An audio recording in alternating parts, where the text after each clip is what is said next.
vous savez, il y a quelque chose que j'aime pas là. C'est les gens qui disent pas la vérité. C'est que je viens de voir le titre que vous m'avez envoyé, les gens m'ont envoyé, il faut aller changer le titre. Je viens de voir que le titre dit que Air France a décidé de quitter définitivement le Mali. Air France a décidé de quitter le Mali. Non, la famille, rassurez-vous, la France n'a pas été bien formulée. C'est plutôt le Mali qui a chassé Air France. Ces médias impérialistes font comme si l'Air France a apporté quelque chose au peuple malien, alors que c'est faux. Tout le monde sait et tout le monde est au courant que la France veut reprendre les vols Paris-Bamako. La famille, je vous laisse regarder la vidéo, suivez la vidéo et restez jusqu'à la fin. Non, c'est pas ça. Allez remplacer. C'est pas Air France qui quitte le Mali. C'est le Mali qui décide définitivement de dire on veut plus, vous allez plus revenir. C'est ça. Donc, ça veut, le titre devait mentionner quoi? Le Mali a décidé de changer Air France définitivement sur leur territoire. C'est ça. Oui, oui. Parce qu'elle là, ils disent pas la vérité. Quelqu'un qui connaît pas l'histoire là va voir comme ça, dit que ah, non, c'est Air France qui abandonne le Mali. Non, c'est le Mali qui abandonne Air France. Si vous voulez que je rentre dans les détails, je vais rentrer dans les détails. Si vous vous souvenez bien, il y a quelques années en arrière là, quand ça a commencé un peu les petits trucs au niveau de Mali là, c'est Air France même. Et en réalité, hein, le gouvernement malien avait un petit problème avec le gouvernement français quoi. Donc ça n'a rien à voir avec Air France parce que Air France c'est une compagnie. Air France est levé. Même le gouvernement malien, ils n'ont pas averti le gouvernement malien. Le gouvernement malien a vu la note seulement sur les réseaux sociaux. Ils sont partis dire là-bas qu'à partir d'aujourd'hui, nous on suspend nos vols dans les pays de Sahel. C'est comme ça que le gouvernement malien a dit ah, mais c'était pas mieux de nous envoyer des courriers que de faire comme ça. Nous on découvre seulement sur les réseaux comment vous pouvez faire des choses comme ça. Et Air France a dit les zones des pays de l'AIS là sont rouges et ils refusent. Le gouvernement, les trois pays, a dit ah, si vous refusez, c'est pas un problème. Nous aussi, on accepte votre décision. C'est comme ça que c'est passé. Et quand c'est passé comme ça, les trois pays là ont décidé de changer notre compagnie par Air France. Air France est resté, il voit que non, non, ça ne donne pas. Parce que n'oublions pas, les trois pays là faisaient beaucoup de recettes à Air France. Au moment où Air France se rend compte que vraiment côté recettes là, il ne s'en sort pas. Il revient maintenant voir ses dirigeants en disant que non, on va retourner pour recommencer notre vol. Les dirigeants ont dit, mais vous là, vous nous prenez pour qui? Vous-même, vous avez décidé de partir en disant que la zone est rouge. Mais là où nous sommes là, la zone est toujours rouge. Comment vous pouvez revenir? Et quand vous allez revenir comment? Nous là, on vous a déjà remplacé, c'est comme ça. Depuis Air France a commencé à supplier, à négocier tout et tout, les dirigeants l'ont dit, miette, vous n'allez pas retourner. Donc c'est ça. Aujourd'hui, là, c'est pas Air France qui quitte le Mali, c'est le Mali qui a mis Air France dehors. Donc, il faut que la vérité soit expliquée. Quelqu'un qui ne connaît pas va dire que non, l'histoire là, c'est Air France qui laisse le Mali. Non, non, non, ils ont supplié, on a refusé, c'est ça.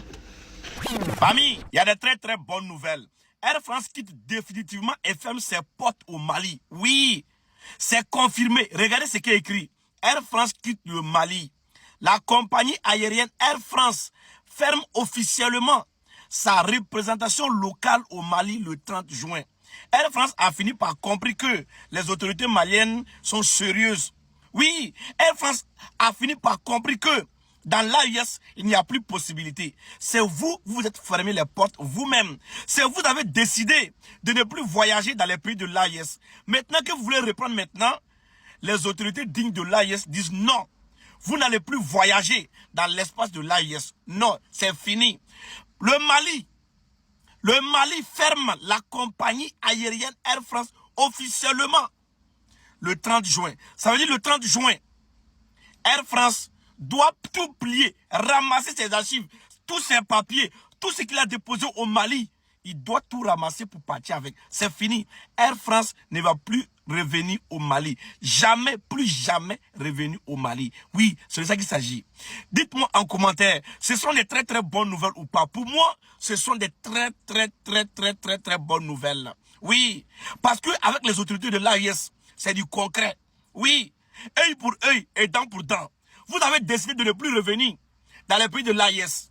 Maintenant que vous voulez reprendre parce que vous êtes en train de perdre des milliards, alors, Assimi Goïta tape sur la table, il dit non, vous n'allez plus revenir au Mali. Alors, la compagnie Air France a décidé de fermer officiellement sa représentation locale au Mali le 30 juin. Le 30 juin, Air France va devoir déguerpir. Tous ceux qui travaillent dans Air France au Mali vont tous déguerpir pour aller avec Voilà, le vent de Air France. C'est de ça qu'il s'agit. Oui, c'est de ça qu'il s'agit. Ouais, le Mali est bien gouverné. Le pays est très très bien gouverné. C'est là ça que vous allez comprendre que dans l'AES, on ne s'amuse pas. C'est là ça que vous allez comprendre qu'avec les dirigeants de l'AES, les dirigeants dignes, intègres et souverains de l'AES, il ne faut pas s'amuser avec eux. Non. Le Mali, c'est pour les Maliens. Il y a des questions? Non. Famille, sortez oh, c'est Glision actuellement sur Air France. Et oui, après plusieurs négociations sans succès de leur retour à Bamako, ils ont finalement décidé de fermer définitivement leur représentation locale à Bamako. Ils sont fatigués. Ils sont fatigués de négocier. Non, vous n'avez pas eu de parti. C'est vous-même, vous étiez dans vos coins. Vous avez vu que c'était chaud chez les Maliens. Vous avez pris vos clics et clac, vous êtes partis. Mais si vous êtes partis, restez là-bas. Restez là-bas. Maintenant, vous négociez, vous voulez venir. On ne veut pas. En tout cas, bye bye. Famille, ils disent qu'ils vont fermer. Voilà, définitivement. À la fin de ce mois-là, précisément, le 30 juin 2026, ils vont partir définitivement. On force pas. Voilà, on force pas quelqu'un. Vous allez tous fermer un peu comme ça dans l'AES. Voilà. Parce que dès qu'il y a un petit problème net, paf, vous êtes rapide, vous cherchez à partir. Dès qu'il y a un souci net, paf, nos ressortissants, venez, oh, venez. Ah, vous avez décidé de partir. Restez là-bas. Nous, on se suffit. On va rester dans nos coins ici. En tout cas, fort l'AES. Souvent, quand je regarde le comportement de certains pays voisins de l'AES, ça me fait rire au fait. Ce sont les mêmes personnes qui envoient chaque fois des émissaires dans l'AES pour rencontrer les autorités de l'AES. Chaque fois, ils ont le même narratif. Nous sommes venus pour renouer les relations avec l'AES. Le Burkina Faso et la Côte d'Ivoire, c'est le même pays. Le Mali et l'Algérie, c'est le même pays. La Mauritanie et le Mali, c'est le même pays. Le Niger et le Bénin, c'est le même pays. Il n'y a pas de problème. C'est le même discours chaque fois. Et quand ils font ça, ils repartent. Qu'est-ce qu'ils envoient? Ils disent que non, à chaque fois, on a toujours fait un premier pas vers les pays de l'AES. Eux, ils refusent de collaborer avec nous. Vous savez, s'il y a une chose qu'on ne peut pas reprocher à l'AES, c'est l'AES n'est pas dans l'hypocrisie. Eux, ils ne savent pas faire semblant. Parce que le problème, quand on veut résoudre un problème, ce qui a occasionné la division entre nos États et vos États, là, il faut résoudre d'abord ce problème. C'est comme quelqu'un qui est malade. Tu es un médecin, tu n'as même pas diagnostiqué son mal. Tu commences à faire des ordonnances d'aller payer des comprimés. Pourtant, tu ne sais même pas de quoi il souffre. Ce n'est pas normal. Si on veut déjà renouer les relations entre nos pays et vos pays, ça doit être sain.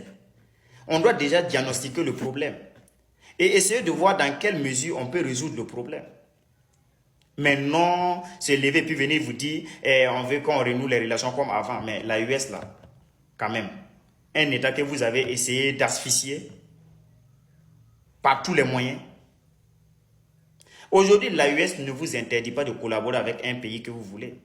Et la preuve même en est que l'AES n'a jamais fermé la porte totalement à un État. Ça n'a jamais existé. L'AES a toujours dit, un État qui ne va pas respecter notre souveraineté, nous ne pouvons pas collaborer avec cet État-là. Nous voulons des relations gagnant-gagnant avec n'importe quel État du monde entier. L'AES n'a jamais fermé la porte à un État. La preuve en est qu'il y a toujours des entreprises françaises dans l'AES. Donc vous êtes libre de collaborer avec n'importe quel État que vous voulez. Que ce soit les États-Unis, la France et autres, ça c'est normal. Mais soyons réalistes. Vous chantez à longueur de journée que vous êtes un pays respectable. Un pays où il y a le développement. Un pays où il n'y a pas l'insécurité. On ne peut pas remettre ça en cause. Nous avons notre pays, vous avez votre pays. Et je pense que chaque peuple mérite ses dirigeants. On ne peut pas juger les autorités ivoiriennes à la place des Ivoiriens. Mais si vous-même vous dites ça, que font les bases militaires américains, français et autres dans vos pays? Et regardez même leur position. Des gens qui sont positionnés nez à nez avec nos frontières. Pourtant, vous savez que les mêmes qui sont venus se positionner chez vous là, ce sont les mêmes que nous avons chassés dans notre pays. Parce que nous avons découvert que ce sont les mêmes personnes qui sponsorisaient les terroristes, qui accompagnent les terroristes, qui les protègent, qui leur fournissent le renseignement. Pour ne pas dire qui les finance. À maintes reprises, vous avez nié les faits en disant non, c'est faux. Il n'y a pas de base militaire des pays étrangers chez nous. Eux-mêmes, ils ont prouvé. Et on a vu tout dernièrement au Bénin, ils disent qu'ils ont condamné un quoi français là, qui falsifiait des papiers, un haut gradé. Mais vous dites qu'il n'y avait pas l'armée française dans votre pays. Qu'est-ce qu'il, lui, il faisait quoi là-bas? Vous voulez masquer les choses. Nous, on ne parle pas. C'est vous, vous parlez, c'est vous, vous tapez les mains et puis c'est vous, vous dansez. Maintenant, si ces pays sont toujours dans votre pays et servent de base arrière pour déstabiliser nos pays, ils sont là-bas, ils fournissent toujours le renseignement aux terroristes. Ils nous attaquent matin, midi, soir. Comment vous voulez qu'on ait des relations saines? Parce que c'est à cause de ça que nous avons eu des problèmes avec vous. C'est une réalité. Si vous voulez que réellement on soit comme avant, qu'on collabore de façon saine, sans problème et tout, mais résolvez le problème. Résolvez le problème. Vous êtes un État souverain. Aucune autre puissance ne peut pas venir s'implanter dans votre pays et puis travailler sans que vous ne soyez informés. Vous savez pourquoi ils sont là. Donc si tout ce qu'ils font est mauvais là, c'est que vous êtes de façon indirecte, vous êtes des soutiens des terroristes. Malheureusement, votre population n'est pas informée. Beaucoup sont toujours dans le fanatisme, beaucoup sont dans les histoires de notre pays est développé, ils nous détestent et tout. Mais la majorité, ils savent ce qui se passe.